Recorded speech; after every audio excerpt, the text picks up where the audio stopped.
ကိုနိုင်မှာအမေတားတဲ့ကတော့ပညာတော်တဲ့ကိုတော်ပြောတာအလုပ်လုပ်နေတယ်ဒါရင်အမေပြောဦးလားဒီကတည်းကတက်ပြောင်းနေဒီလိုပါအစီအစဉ်ကြီးတခြားပြီးတော့ဒါတခြားတွေလည်းဒီလိုမဟုတ်ဘူးတက်ဆုံးဖြစ်နေတယ်ဒီတိုင်းရဲ့မကြတဲ့ပြည်နေသားမှာ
မင်္ဂလာပါခင်ဗျာ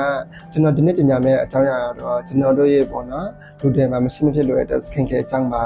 ဒါကတော့ပေါ့နော်ကျွန်တော်အသုံးပြုတဲ့လိုတွေဖြစ်ပါတယ်လိုတွေမှာပါလဲဆို cleansing ပေါ့နော် cleansing ကိုအသုံးပြုခြင်းအပြင်ကျွန်တော်တို့ရဲ့ပေါ့နော်မျက်နှာတွေမှာအမွှေးလျှောက်တာတွေအရေးအကြောင်းတွေချွေးပေါက်တာတွေကိုပေါ့နော်ကျွန်တော်တို့ကဖြေချပေးပါတယ်နောက်တစ်ခုကကြတော့ကျွန်တော်တို့ပေါ့နော် moisturizer အသုံးပြုပါတယ် moisturizer ကတော့ပါလဲဆိုတော့ပေါ့နော်အရေးတက်ဖြစ်စေပေးတယ်ပြီးအသားရည်တွေပေါ့နော်အနေရရောင်ဖြစ်တာကိုကုညီလျှော့ချပေးတယ်ပြီးရင်လူတွေရဲ့အရွယ်တက်မှုကိုလည်းထိန်းသိမ်းပေးပါတယ်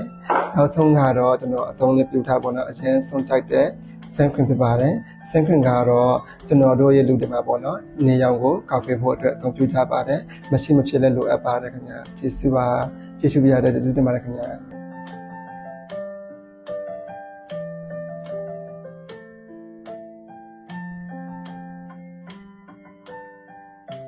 အမေတောင်းအနာပါတဲ့မိကအနာပစ္စည်းတွေကိုလမ်းပေါ်မှာကြော်ပြရတဲ့ပစ္စည်းရလာနေတယ်။အဲ့ဒါကိုပထမဆုံးနေတဲ့အမေကိုဘယ်လိုဆက်လုပ်ပါလဲ။ဒါပါတယ်ဒါရင်ဒါကိုအမေယုံကြည်ခဲ့တာတော့တဲ့တက်ပြီးရခဲ့တာဖြစ်တဲ့အတွက်အမေယုံကြည်ပါတယ်ပြီးတော့ဒါရဲ့ဖြစ်တည်မှုနဲ့ခံချက်တွေအမေဘာမှမပြောလို့တော့ပါဘူး။ဒါတက်ပြီးရခဲ့တာဖြစ်တဲ့အတွက်ဒါကိုအမေတော့ယုံကြည်ပါတယ်။အောင်မြင်မှုကိုရဖို့မတန်ဆန်းဖြစ်နေရင်လေကိုယ့်ဘဝကိုပိတ်ကနိုင်ရမယ်။လူထုအသားဝိုင်းကြားကိုယ့်ရဲ့လောက်ကနိုင်စမ်းကိုတက်တည်ပြရမယ်။အတန်ဆန်းမှုမှာအပြစ်မဟုတ်ပါဘူး။ LGBT ဆိုရင်လည်းအပြစ်မဟုတ်ပါဘူး။ခွေးချဆက်မှုကြအရှုံးပေးတဲ့ဆိုရင်ဒေတာကအပြစ်တစ်ခုပါပဲ။